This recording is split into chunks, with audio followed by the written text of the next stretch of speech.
All right, Can. Where did you grow up? Where are you from originally? I'm originally from West Oakland.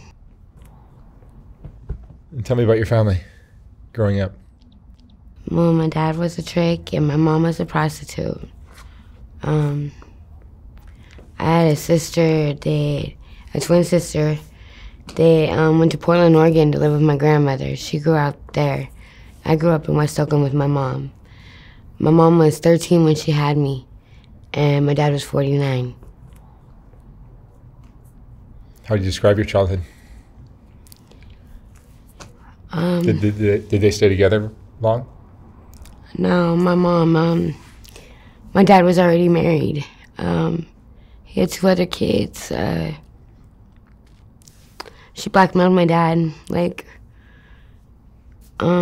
He would send her checks and stuff and always cash up her money and stuff like that when she asked for it. It's like she kept me out there too for insurance that he paid her. So your dad really wasn't in your life? No, he was never in my life. Yeah. Never. Your 13-year-old mom, how was she as a mother? I remember being my neighbor Belinda, her name, we called her Cece. She raised me pretty much. She was a black woman. She had kids already. But she raised me, watched me for my mom as I grew up and stuff, and my Auntie Jasmine. She wasn't my real aunt, but I called her Auntie Jasmine. It was my mom's best friend when she was out there working. Your mom continued to work? Yeah, my mom continued to work. I first remember about the age of 4 watching my mom work from the bus stop in West Oakland. On West Grand, my mom would be out there working, and Auntie Jasmine would sit at the bus stop with me. What kind of mom was she? For the way I grew up, my mom made sure I was okay. I never went in the system or anything. As far as what I needed as a mother, I ate. I wasn't never hungry or needed clothes or anything like that. My mom made sure I had stuff. It was later, I think I remember catching on that my mom was addicted to drugs, and I just remember that I didn't grow up right. I just really realized that later. I was just happy to have my mom when I had her. That's all you knew. Yeah. I didn't know it was wrong or that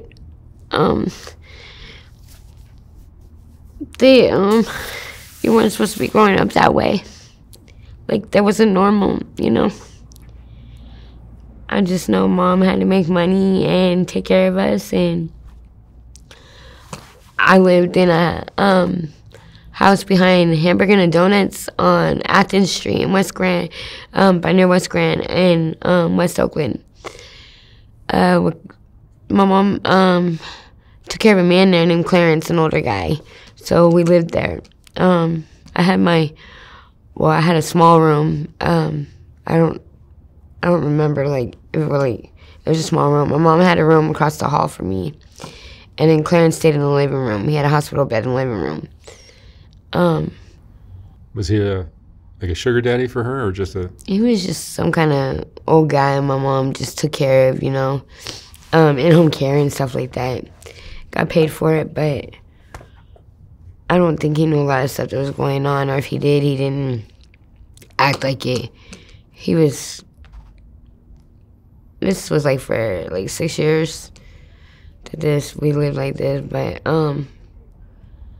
my mom would have dates coming in and out the house all the time, and she'd fall asleep laying out over the bed with her t-shirt up, her shirt up, dress up. I remember them just sitting on a chair staring at her, and I get bored or something, they'd come in my room, they'd do stuff to me. I remember crying and screaming for my mom, and she never came. The tricks would come in? Yeah. By the age of 6, there wasn't nothing sexually done to me that could happen, you feel me? a lot of bad stuff. And I'm sorry, by the age of 6, what? there wasn't nothing sexually that could have been done to a girl that didn't happen. I mean, there was I see. Everything. everything had happened to me by the age of 6. I see. And I just grew up really hating men. Like, I got this little fire in me that, like, when I was younger, that, like, just, I don't know.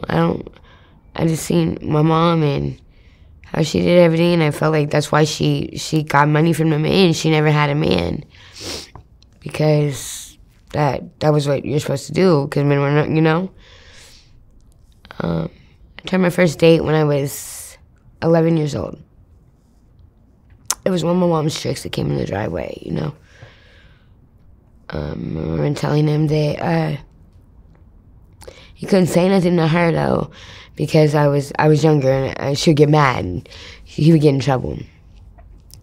My mom used to charge him $40. I remember I got like $120 because I told him how young I was and I was going to tell on him. I started saving money right then. When I was about 13, one of my tricks said something, her tricks said something to her about it, and she just went off. Like, I never wanted this for you. Like, you chose this, you're grown now. She said, anything I wanted beside any basic needs that I had, I'm getting it on my own now, you know. She worked too hard for me to be like this, and just, I remember just staying away from home from then on. At 11, 13, I just didn't come, like, back. My mom, she would tell me stuff like, don't cry now, you're grown now, you made this decision, and it would be well by the time I'm married, and stuff like that. She said I wasn't a little girl no more, and she said I wasn't getting that from her no more. She said she wasn't going to talk to me like I'm her baby no more. I'm not a baby, I'm grown as fuck now. And I started staying away from home at 13. I was out there in West Oakland, hella small, little, and just white, and I got all kinds of attention from people that was good and bad, you know.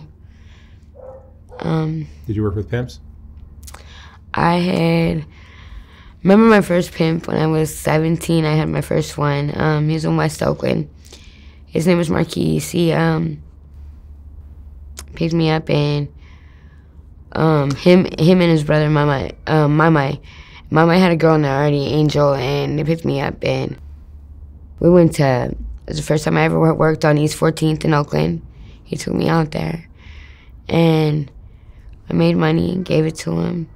I was with him, staying in motels, like cheap-ass motels on West MacArthur, right in my hood, right in my neighborhood, so I was comfortable for a while. And then he took me to Vegas, Las Vegas, Reno, different places. And pretty soon he had a baby mama, Sonia, a Mexican girl, who found out. And I remember she came in and busting the fucking car window on his car and yelling at him. He drove off hella fast and had his partner pick me up and take me where I needed to go. And I didn't see him again for a long time. When I seen him, he was on heroin and just gone, like not the same person I remembered. And then as I started getting older, I just seen how my mom was, and I had a couple people I worked with before, and I remember this man named Jigs. He was a pimp, a really known pimp. Jigs, his name is Donald Titus. He picked me up, and I'm in his book, actually, Macamillion.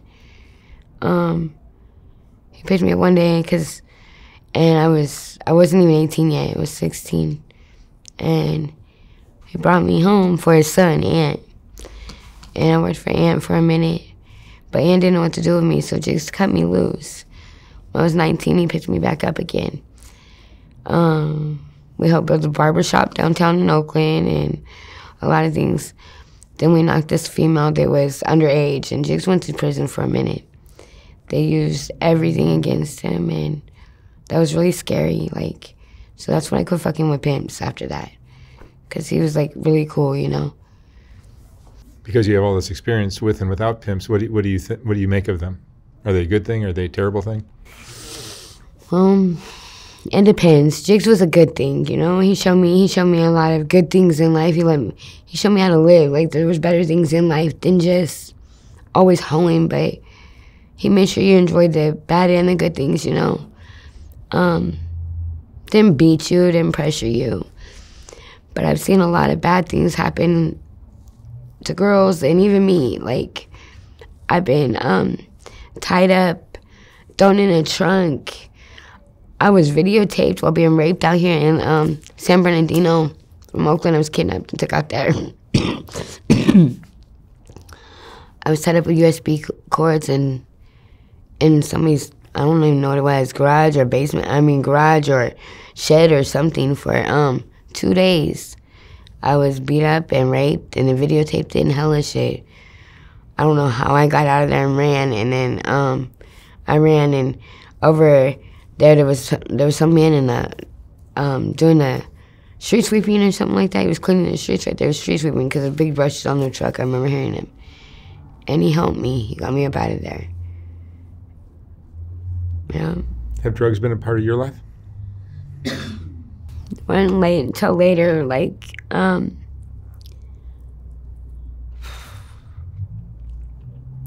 later on, like, I tried my best to stay right. I think my mom was the first person to give me, well, my godmama actually, Jasmine, was the first person to introduce me to drugs. We were in a motel at the nights in, and I remember asking her, what was she hitting, like, it looked like a bubble with the Sabrillo thing on it, you know what I'm saying? I thought it was crystal, you know? But it wasn't. It was crack cocaine she first gave me, and I've done that for a minute, and then I've had a lot of people try to give me other drugs, like GHB and stuff that I didn't know I was taking, and woken up in Jackson and different places, and stuff's happened to me. I've been handcuffed. I was in a hot tub one time and handcuffed to a hot tub when I woke up. In a hot tub when I woke up one time. In a motel with this sick man and 2 other people there. I've had a lot of stuff happen to me. I've been shot 3 times in Oakland. I got shot in my leg. It was all one shooting, but I got in the middle of a shootout out there on the host row, and I got shot in my leg and nicked my back, and then my hand up, and then went in here and came out here, and 2 other people died that night in East Oakland on 102nd at the gas station. You spent your whole life living on the streets. Just running, you know. This rough life. My sister, she was my twin. Like, we were 3 minutes apart. She grew up good. She graduated high school. She worked at Laundry Drugs. She was manager in the photo department there. She got married when she was 17 because she got emancipated.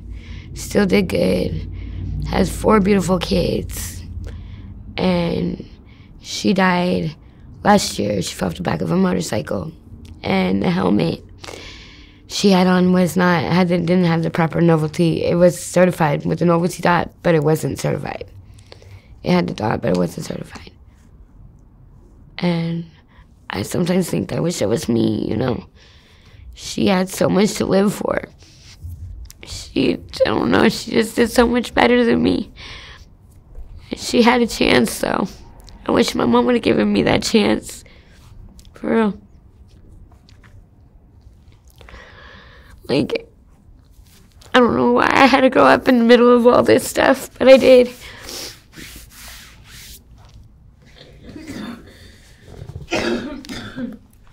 But I'm a mom, and I have 2 kids now, and they're far away from this stuff as I possibly can. And when you say you're going to have 2 kids? I I have 2 kids that are they're growing up in Modesto, California, away Okay. from here. You Well, didn't- away from Oakland anyway. You didn't raise them, though. No, I gave them to a lady who can't have kids, and they're still part of my life. I didn't like just give them, you know. They know who I am. They know when they're gonna be 5 and 7. I know who one of my kids' dads is. I don't know who the other one is. I love them a lot, and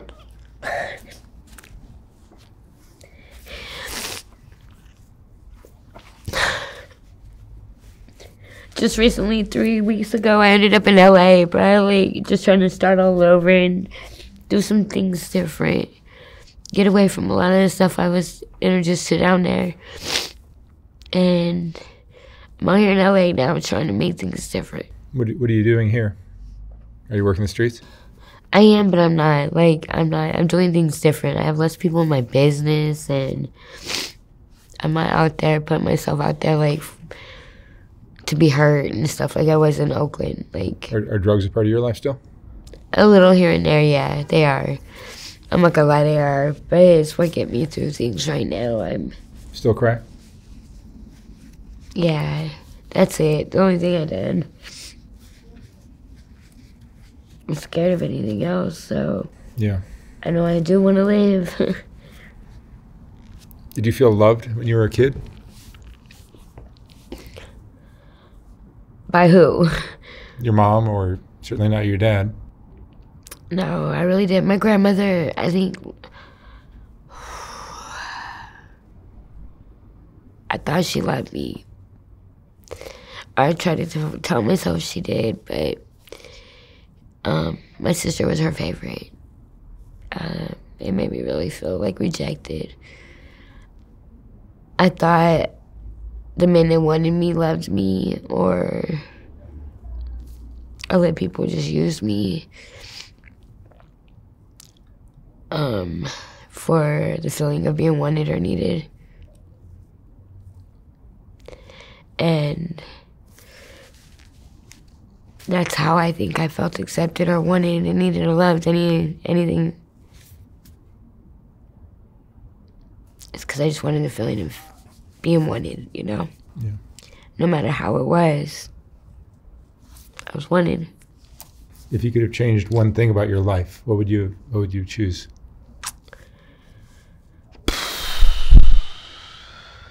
I would have liked to got to know my mom a lot better. She's only 13 years older than me. We weren't even really close friends. I know there's questions I have for her that I'll never get answered. My mother's dead. She was killed by a trick, and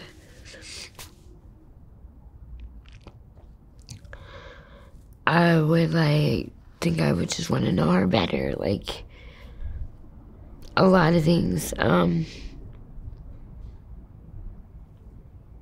want to know my mom better, and anything else other than that, the way I've lived or how I was raised. I'm a strong person today because of it, and if it would have been anything different, I could have been dead like my sister, you know? But I've made it, and I made it through a lot worse things than my sister went through, you know? And I'm still alive. And maybe I could help somebody else one day. You're definitely a survivor. I'll try.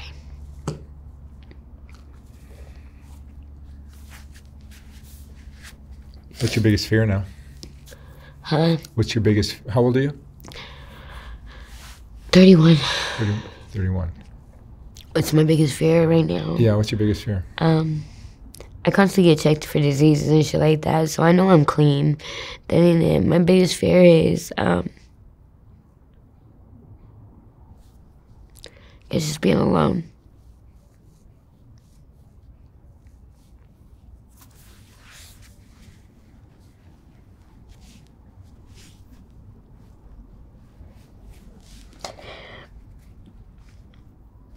Have you been in love before? Have I been loved before? Mm-hmm. Yeah, God loved me, bro. Like, my kids love me. I've been loved before. That ain't...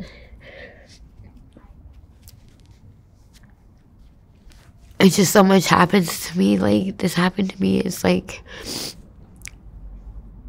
I know I'm worthy of being loved, but I don't know if I'm capable of loving like I'm supposed to be able to love.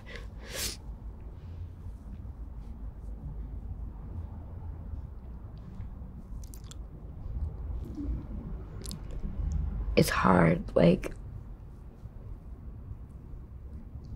I don't think I could get close to people like I want to or could.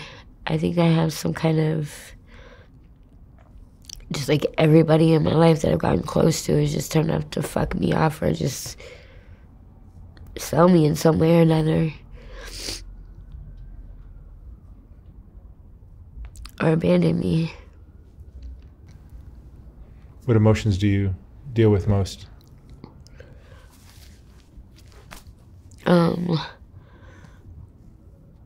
I think I have a lot of resentment for, I resent like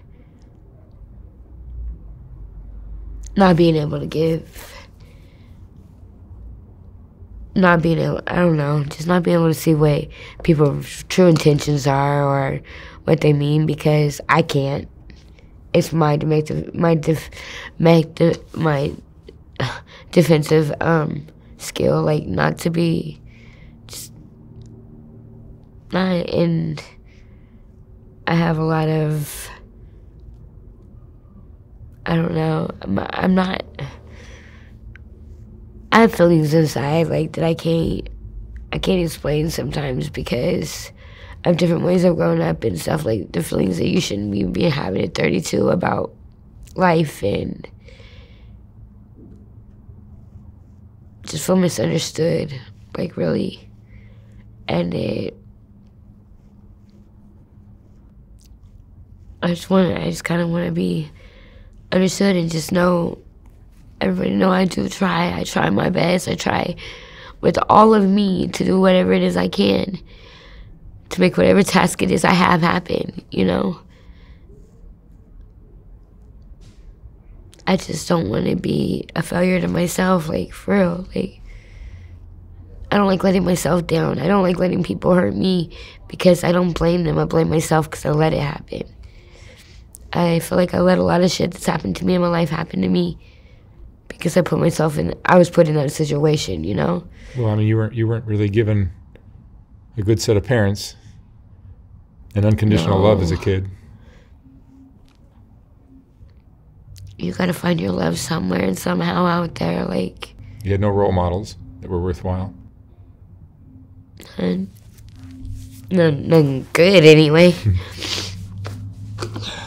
Are you homeless now? I'm working on getting places, to stay. Yeah, I am. But you're generally staying in hotels, motels?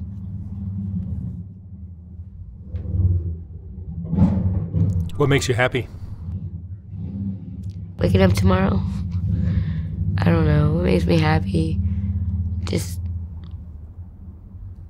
knowing that I didn't fail. I mean, I didn't fail. I didn't just quit. I didn't give up. A lot of people I know give up. They fail. They just turn to other drugs you're walking dead on them and stuff. And I didn't do that yet. I still care about myself. And how would you define success? For me, in my state, just seeing my way out of this. Doing the little things I got to do right now with the system. I'm doing, eventually going back to school to be what I dreamed of being, an X-ray technician. And that would be great. Really just being able to have my kids and smile and say, that's my mom, you know.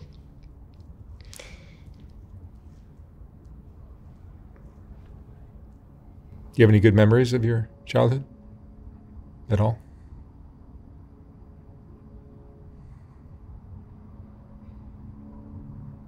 Do you believe in love?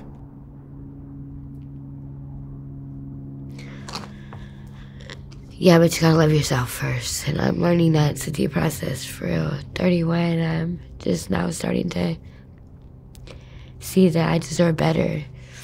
And I need better, and I want better than what I've been the hand I've been given isn't what I have to take. You know, I could change it. I could want better. Are you able to stand kind of outside of yourself and look at your life and realize how unusual and... Yeah, my life is different. It's unusual, not fair, but it's what I was given, you know, and it's hard to say, but I don't think I'd want any other life, you know. I just want another chance. I would want a better chance, you know. I don't think I was given a fair chance at anything. Do you believe you deserve a better life than what you've been given? I believe I deserve a better chance. I'm gonna put it that way. I believe as a kid or anything, I don't think it's fair. I didn't really know back then that that's not how you grow up. You know, I still hear myself sometimes screaming for my mom when I'm sleeping, you know, or seeing the doors open or hearing stuff, you know.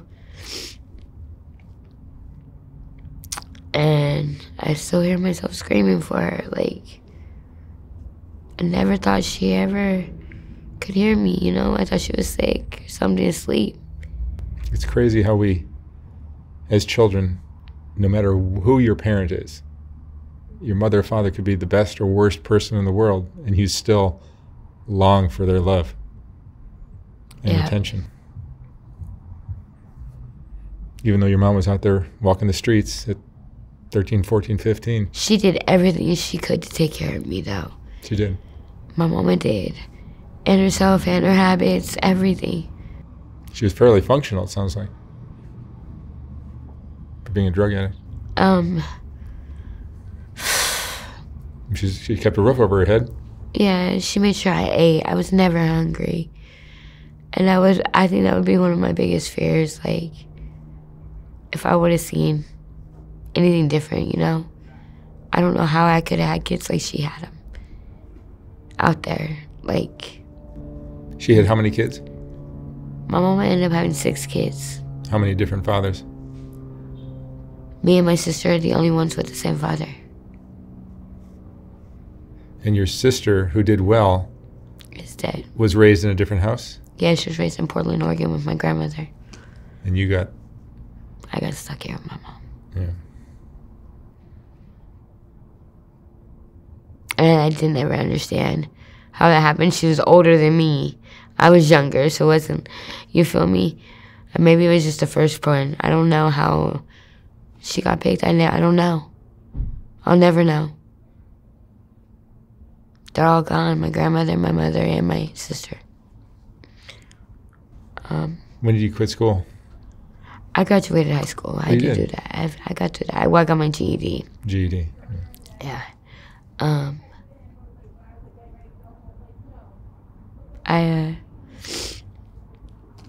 I did. I've been doing some.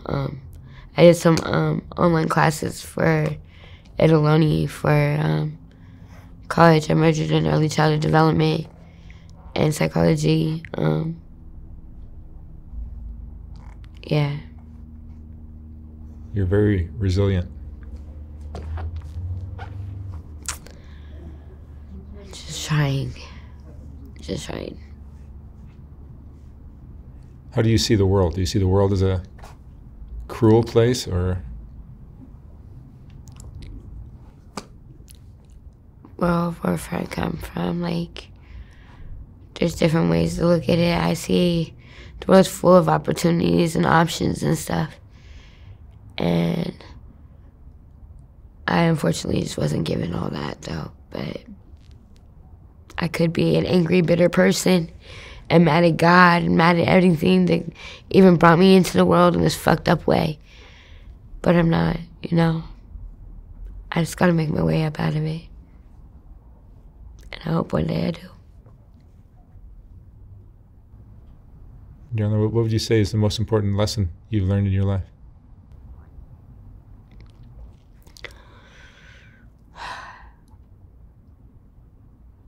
The most important lesson I learned in my life is when you question yourself about anything you do, don't do it. If you have to question yourself, don't do it. I've had to go by my own instincts out here. That was my lesson. Like,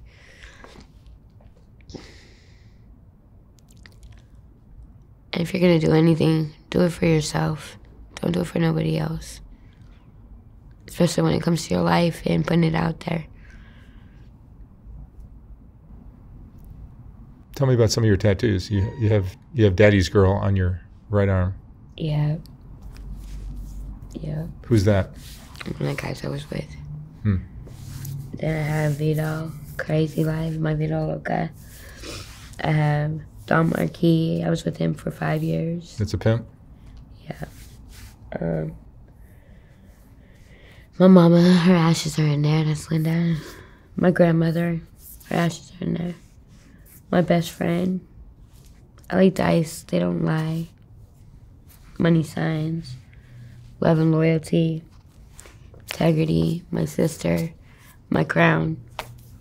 And my niece, Kelly. I'm sorry, what was your name again? It's Candace Taylor. And what is the white can? Yeah, Can. All right, Can. Thank you so much for sharing your story. Thank you. I wish you all the luck out here in I LA. hope I help somebody with it. I do. Thank you very much. Even though Soft White Underbelly consists of a lot of videos, it's really still a photography project to me. And if you appreciate the photography, sometimes it's difficult to enjoy it when it's scrolling down the screen, which is the only option I had in this horizontal format on YouTube. So last year we came out with the first Soft White Underbelly book, which is a collection of the best portraits from the thousands of interviews I've done. Each portrait in this book is accompanied by an interesting quote from the person's interview. Oh my God. There's more. Wow. These aren't as bad as I thought. I look like a witch. The book includes multi-page spreads of both Rebecca and the Whitaker family. I will not be reprinting this book when it sells out, so once it's gone for good. You can order yours at softwhiteunderbelly.org. $125, $150 for a signed copy. And thank you for watching.